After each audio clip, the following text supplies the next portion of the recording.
Be me, Ray, 32. Lead designer at a pretty solid studio. Let's call it Creative Forge. Not some giant soulless corporation, but not a tiny startup either. Maybe 50, 60 people. The pay is good, the work is challenging, and the people are, for the most part, competent. That's all I ever really wanted from a job. Just show up, do cool stuff, get paid what you're worth, and go home. For the first few years, that's exactly what it was. The boss, Mr. Moore, is this older guy, probably in his late 60s. He founded the company back when you still used actual paste-up boards for layouts. He's tough, but fair. Cares about one thing and one thing only: the quality of the work. If your portfolio was amazing, he didn't care what you looked like, who you were, or what you did on the weekend. This created a real meritocracy. The best designers got the best projects and the biggest bonuses. Simple. Our design team was pretty tight-knit. About 10 of us in the main group, maybe a 60-40 split between guys and girls. Never felt any weird tension. We'd grab lunch together, help each other out with difficult projects, complain about clients, normal office stuff. We had a shared respect for each other's skills. If someone nailed a project, everyone knew it and gave them props. It was a good system. It worked.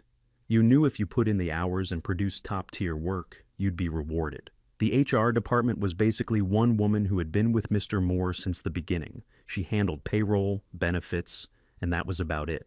No drama, no mandatory fun days, no ideological crusades.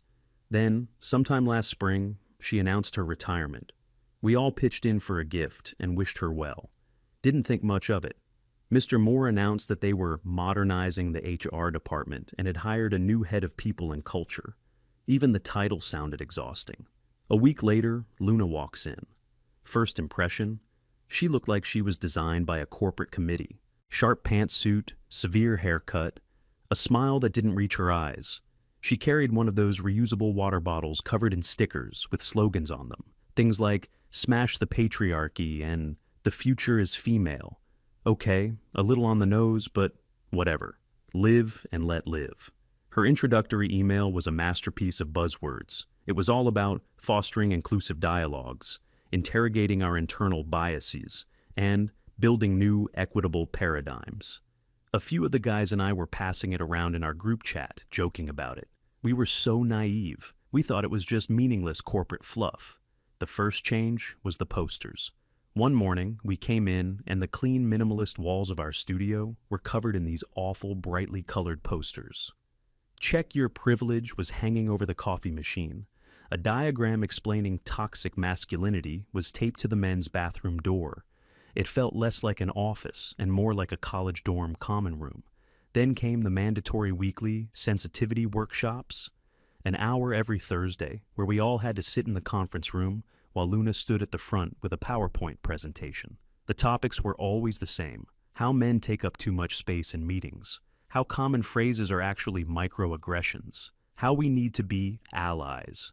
Most of us just zoned out. The girls on the team looked just as bored as the guys. They were designers. They wanted to be designing, not sitting through this stuff.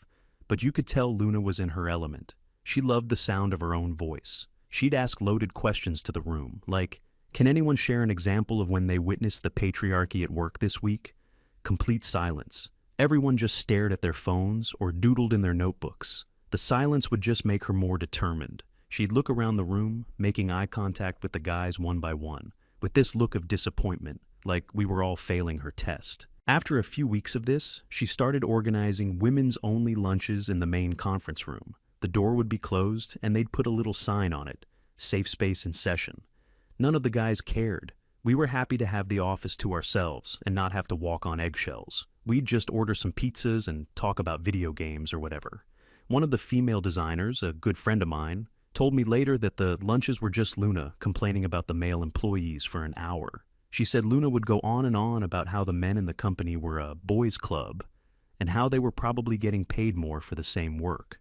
My friend said she tried to push back, saying that the pay seemed pretty fair and was based on your portfolio and experience. But Luna just gave her this pitying look and said she was suffering from internalized misogyny. My friend stopped going to the lunches after that. So the vibe in the office had definitely changed. It wasn't hostile, just weird. There was a new layer of tension that wasn't there before. We tried to ignore it and just focus on our work. Mr. Moore seemed completely oblivious. He was a hands-off owner. He trusted his department heads to do their jobs. He probably saw Luna's buzzwords and thought, great, we're being modern. The real trouble started about 3 months after she was hired. Payday rolls around. I get the direct deposit notification on my phone. The number looks wrong. It's significantly lower than it should be. Not by a huge amount, but enough that it's instantly noticeable. Maybe a 10% drop. I figure it's a payroll error, a glitch in the system, annoying but fixable. I open up my digital pay stub to see what's going on. There's my gross pay, my taxes, my 401k contribution, and then there's a new line item. It's labeled Corp DC Equity Contribution. I have no idea what that is. I was never told about this. It was never mentioned in any email or meeting. It was just there. And it was a few $100s. My money. Gone. I feel a pit in my stomach. This feels intentional. I walk over to my friend's desk, another senior designer. Let's call him Tom. Hey man, did your pay seem a little off this month? He looks up from his screen. Yeah, actually, I was just about to look at my stub. Figured they messed up my overtime. He pulls it up. His face goes from confused to angry in about 3 seconds. What the hell is Corp Equity Contribution? He says. So it's not just me. We decide to be discreet. I create a new secure group chat and add the other 5 guys from the design department. I send a simple message. Check your pay stubs for a new deduction and let me know. The replies come in one by one. Yep, got it. Same here, about $250. Mine's almost $400. What is this? Every single man on the team had the deduction. We start comparing notes. The deduction wasn't a flat fee. It was a percentage. The more you earned, the higher the deduction was. As a lead designer, my cut was one of the biggest. We're all trying to figure out what's going on. Is this some new local tax? Did the company change its benefits plan without telling us? Nothing makes sense. It feels shady. Then one of the junior guys drops a message in the chat that makes everything click into place. This is going to sound weird, he writes, but I was in the break room earlier and I overheard 2 of the women from the marketing department talking. One of them was super happy because she got a surprise bonus this month, called it a gender equity dividend. Silence in the chat for a full minute. We all know instantly. There's no doubt in my mind. She's taking our money and giving it to the female employees. The anger I feel is cold and clear. It's not about the money, not really. It's the sheer injustice, the betrayal. To just take something I earned, something my family relies on, without my consent, based on some twisted ideology. It's theft, but we know we're trapped. What are we going to do? Complain? We'd be immediately labeled. We'd be the toxic males who can't handle a woman in power. We'd be the fragile guys upset about a little pay adjustment for the sake of equality. Luna would spin it so fast our heads would spin. She'd probably welcome the confrontation. It would prove her point. We'd be crucified in a company-wide email before we even got back to our desks. We talk about going to Mr. Moore, but we decide against it for now. He hired her. He trusts her. If we go to him without ironclad, undeniable proof, it just becomes our word against hers. And she's the head of people and culture. Who is he going to believe? A bunch of disgruntled male employees or the HR expert he just hired to modernize his company? We feel completely powerless. It's a perfect trap. Some of the guys are saying we should just quit, find new jobs. But I'm not ready to do that. I love this job. I love the work. I've built a career here. I'm not going to be forced out of my own company by some ideologue on a power trip. I decide I have to do something. I have to fight back. But it has to be smart. It has to be methodical. It has to be undeniable. The next day I decide to confront Luna directly, not to accuse, but to gather information, to see how she reacts. I schedule a meeting with her under the pretense of discussing my career development. I walk into her office. It's been completely redecorated. The generic corporate art is gone, replaced with framed posters of famous feminists and more slogans. I sit down. She has that same plastic smile on her face. So, Ray, she says, what's on your mind? I keep my voice calm and neutral. Hi, Luna. I just had a quick question about my last paycheck. I noticed a new deduction, the corporate equity contribution, and I couldn't find any information about it. I was just wondering what it was for. Her smile doesn't waver. She's been expecting this. She has a pre-rehearsed answer. "Ah, yes," she says, leaning back in her chair. "That's part of a new company-wide initiative to proactively address historical pay disparities and foster a more equitable compensation environment." She says it so smoothly, like she's reading from a script. "Okay," I reply. "But what does that mean exactly? Where is the money going?" Her eyes narrow just a little. "We are redistributing resources to align our payroll with our stated values of diversity and inclusion. It's a standard practice in progressive companies." She's not answering the question. She's just talking in circles, using HR jargon as a shield. I press one more time. "Could I see the policy document that outlines this new deduction? I don't remember signing anything that authorized this." That's when her friendly mask finally slips. The smile vanishes. "That information is confidential to the People and Culture Department," she says, her voice suddenly cold. "It's a high-level executive decision. You don't need to worry about the specifics. You just need to know that you're a part of making Creative Forge a fairer place for everyone." She's stonewalling me, and subtly threatening me at the same time. The implication is clear. Drop it. I know I'm not going to get anything else out of her. "All right, thanks for clearing that up," I say, getting up to leave. As I walk out of her office, I feel a surge of pure adrenaline. She's arrogant. She's so sure of herself. She thinks she's untouchable. She thinks we're all just going to roll over and accept it. She has no idea who she's dealing with. That night, I can't sleep. I'm lying in bed staring at the ceiling, my mind racing. Going through official channels is useless. She controls the official channels. I have to go around her. I need proof. Hard, undeniable proof that even Mr. Moore can't ignore. And then an idea starts to form in my head. As a lead designer, I have a higher level of security clearance on the company's internal server than most employees. I need access to project files, asset libraries, and archives that are stored in restricted directories. I've never used my access to snoop around. I'm not that guy. But this is different. This isn't snooping. This is a counterintelligence operation. The next morning, I get to the office an hour early. The building is quiet and empty. I sit down at my desk, my heart pounding. I feel like a spy in a movie. I log into the company's network. I navigate to the main server directory. I can see all the department folders: design, marketing, finance, etc. And then I see it. HR confidential. My normal access should stop me here. This should be locked down. I double-click on it, expecting to get an access denied message. But it opens. I'm in. My blood runs cold. I can't believe it. She's so arrogant that she didn't even bother to properly secure her own department's folder. Inside, it's a mess of subfolders. Recruitment, benefits, employee reviews. I'm looking for something related to payroll. I find a folder named Compensation Strategy. This has to be it. I click on it. There are a dozen files inside, Word documents, PDFs, and one Excel spreadsheet. The file is named payroll.equity.adjustment/q3.xlsx. My hands are shaking as I double-click to open it. It takes a moment to load, and then it's there, on my screen, the whole illegal, unethical, insane scheme laid bare in a spreadsheet. It has every single employee's name.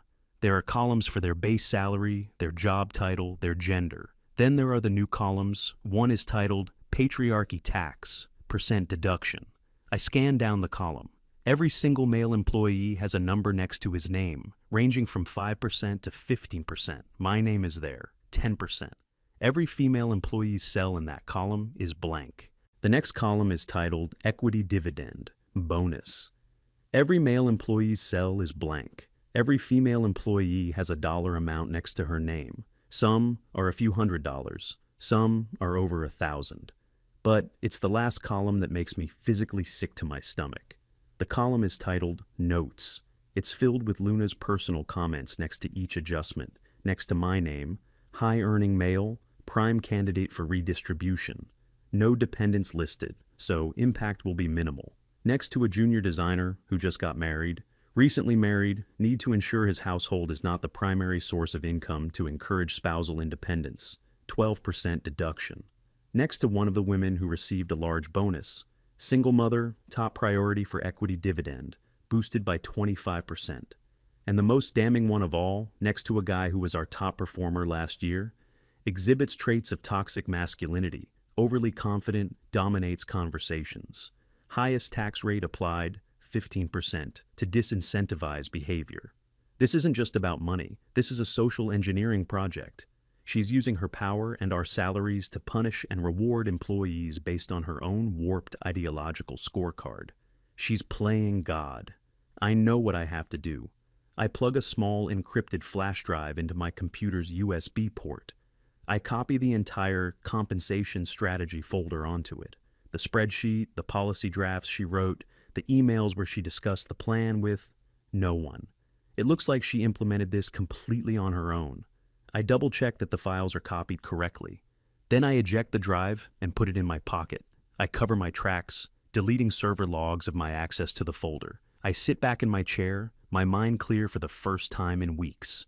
The game has changed. I'm not the one in a trap anymore. She is, and she has no idea I'm holding the key. I go back to my desk and try to act normal. My heart is hammering against my ribs, but on the outside, I'm just another designer staring at a screen. The flash drive in my pocket feels like it weighs 100 pounds. The first thing I do is message the private group chat. I have it, is all I write. I have everything. Do not talk about this to anyone. Do not act differently. We meet tonight after work. My place. The rest of the day is the longest of my life. Every time Luna walks past my desk, I feel a jolt of panic. I'm irrationally afraid that she somehow knows, that she can see the files reflected in my eyes. She floats through the office with this serene, superior air, like a benevolent queen surveying her subjects. She has no idea. The thought is both terrifying and exhilarating. That evening, the guys come over. I plug the flash drive into my laptop and project the screen onto my living room TV. I open the spreadsheet. For a few minutes, there's just dead silence as they all read. I can see the same sequence of emotions on their faces that I felt that morning. Confusion, disbelief, then a slow-burning, righteous fury. One of the younger guys just keeps whispering, "I can't believe it." Tom, the other senior designer, points at the notes column. "She wrote this down? She actually wrote this stuff down? What kind of idiot?" But she's not an idiot. She's a zealot. And zealots think they're morally infallible. They don't think they need to hide what they're doing, because they believe what they're doing is right. We spend the next hour discussing what to do. The consensus is immediate. We can't just send this to Mr. Moore in an email. Luna would deny it. She'd claim the document was a forgery, that I created it to slander her. She'd say it was a coordinated misogynistic attack. In the current climate, a he said, she said argument is a risk we can't take. A woman's word in an HR context, especially against a group of men, carries immense weight. We need to present this in a way that is so public, so undeniable, that she can't spin her way out of it. We need witnesses. The whole company has to see it at the same time. The quarterly all-hands meeting is in 3 weeks. It's the only time the entire company, including Mr. Moore and all the department heads, are in the same room. During the meeting, each department head gives a presentation on their progress and achievements over the last quarter. Luna will be there. She will be on stage with a microphone in front of everyone. It's the perfect stage. We make a plan. It's simple, but it has to be executed perfectly. We will wait. We will continue to take the illegal pay cuts for the next 3 weeks. We will not breathe a word of this to anyone else, not even our friendliest female colleagues. We can't risk a leak. On the day of the meeting, I will bring my laptop. When Luna gets up to give her triumphant speech about achieving gender pay equity, I will be ready. The wait is agonizing. The office environment gets worse. Now that Luna has established her payroll scheme, she's emboldened. She introduces a new mentorship policy. Junior employees can be mentored by senior employees, but she strongly encourages women mentoring women. She puts out a sign-up sheet, and when one of our best junior designers, a young guy, asks me to be his mentor, Luna steps in. She pulls him aside and explains that it would be more developmentally appropriate for him to be mentored by a woman, to help him unlearn his unconscious biases. The kid is completely confused, but he's too scared to argue. I see him later, assigned to a female designer from another department who doesn't even use the same software he does. His growth is being actively stunted for the sake of ideology. The sensitivity workshops continue. In one, she puts up a slide about male-coded language and lists words like dominate, crush, and execute as examples of toxic vocabulary we should avoid. We're a design firm. These are standard universal terms for project management and strategy. It's insane. All the while, the guys and I are a silent conspiracy. We communicate with glances across the room. We hold our tongues when we want to scream. We are playing the long game. Every condescending email she sends, every ridiculous new poster she puts up, just adds more fuel to the fire. It reinforces our resolve. Finally, the day of the quarterly meeting arrives. I feel strangely calm. I have my laptop in my bag, the flash drive securely in my pocket. I've rehearsed what I'm going to say 100 times. The whole company files into the main presentation hall. It's a big auditorium-style room with a stage at the front and a huge projection screen. Mr. Moore kicks things off with a speech about company profits and future projects. Then the head of marketing gives a presentation, then the head of development. It's all standard corporate fare. Then, Mr. Moore introduces the head of people and culture. Luna walks onto the stage. She's beaming. She absolutely loves the spotlight. "Good afternoon, Creative Forge," she begins, her voice echoing through the speakers. She launches into her presentation. It's even worse than I imagined. She talks about all the cultural victories she's achieved in the last quarter, the workshops, the new mentorship program, the safe spaces. Then she gets to her grand finale. A huge slide appears on the screen behind her. It's a bar graph. 2 bars, one labeled male average salary and one labeled female average salary, are shown side by side.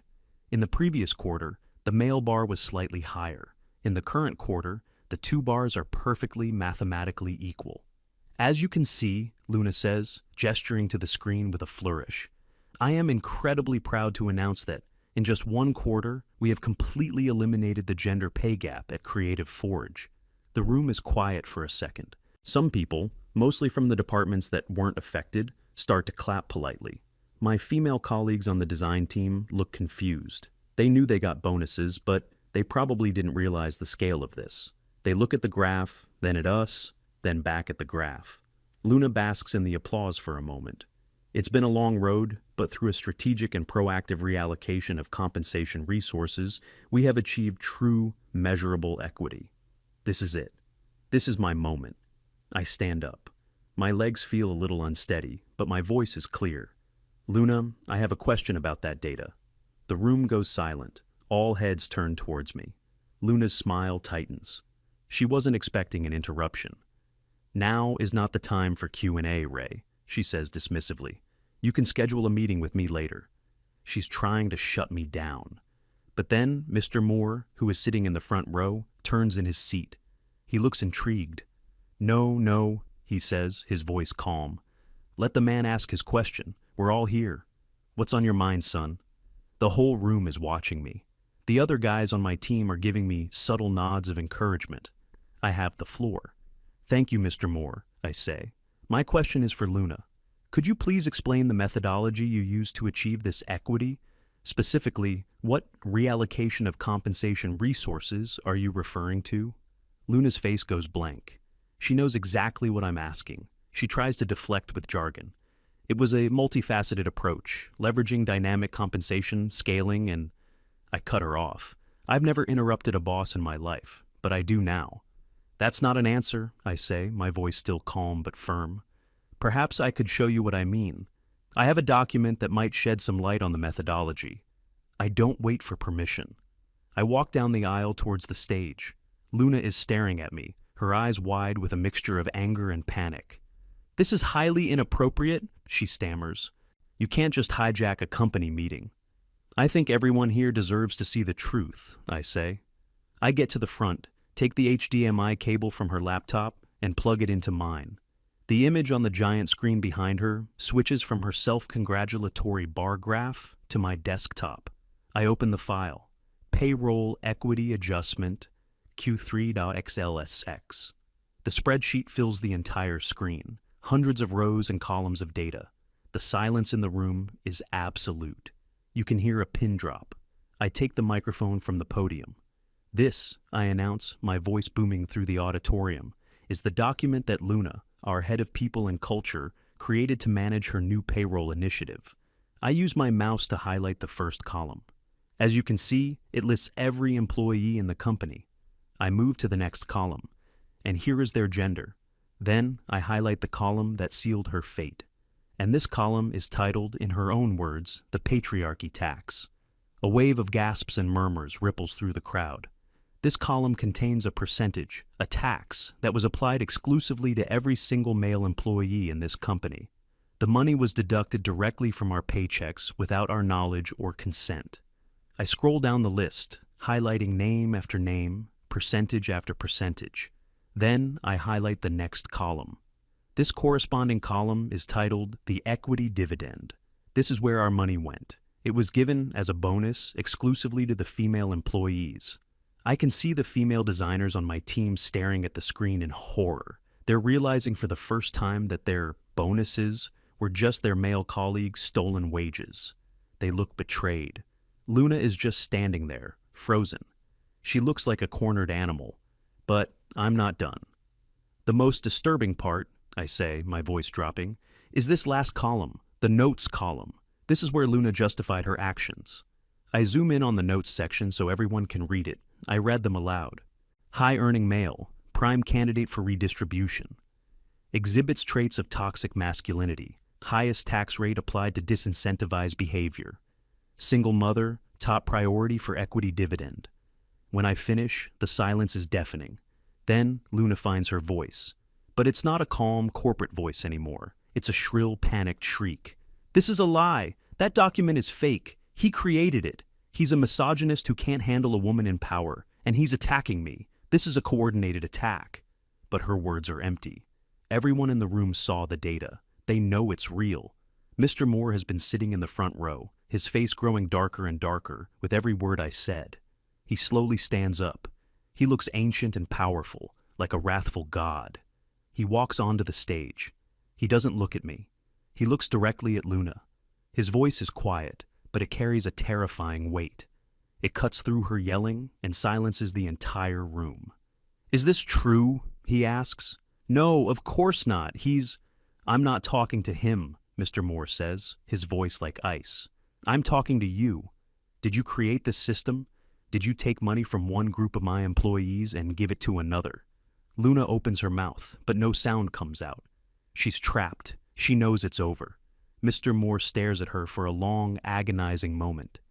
"Get your things," he says finally.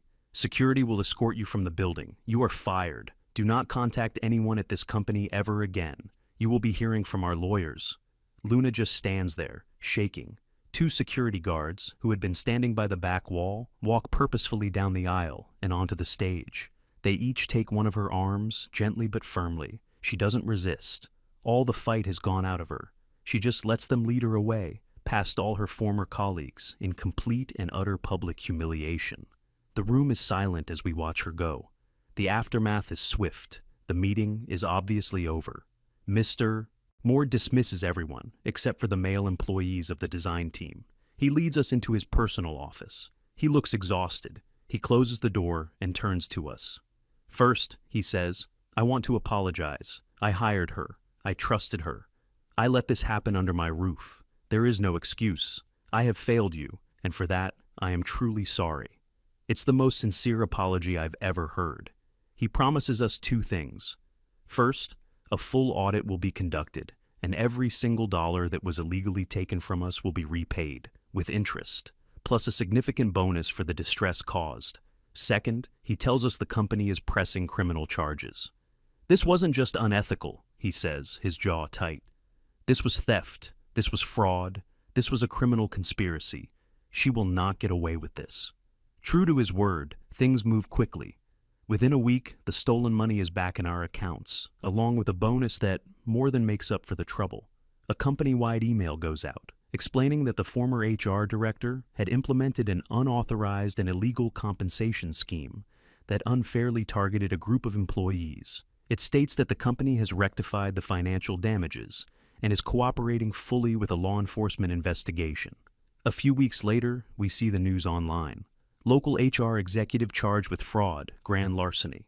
The article details how Luna used her position to systematically defraud employees, redirecting tens of thousands of dollars based on a discriminatory system she created herself.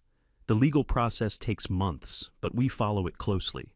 Her defense is exactly what we expected. She claims she was a victim of a patriarchal system, that she was only trying to create equality, that the men she stole from were privileged and didn't need the money. The judge doesn't buy it for a second. The evidence is overwhelming. The spreadsheet, the bank records, the testimony from Mr. Moore, and all of us. She is found guilty on all charges. The final update comes almost a year after that fateful meeting. A simple headline: former executive sentenced to 4 years in state prison. The judge, in his sentencing statement, said that the pursuit of one's personal political ideology is not a license to break the law and victimize others. Justice. The office went back to normal, mostly. Mr. Moore hired a new, no-nonsense HR person, an older guy who just cared about compliance and paperwork. The posters came down. The workshops stopped. We were back to being a company that just cared about doing good work. The bond between the guys on the design team is stronger than ever. We went through a fire together and came out the other side. Sometimes I think about Luna. I wonder if she understands what she did wrong, not just legally, but morally. I doubt it. People like her never think they're the villain, but it doesn't matter. She's gone. We won. We didn't yell. We didn't protest. We didn't get angry. We got cold. We got smart. And we used the truth as a weapon. And in the end, it was more than enough.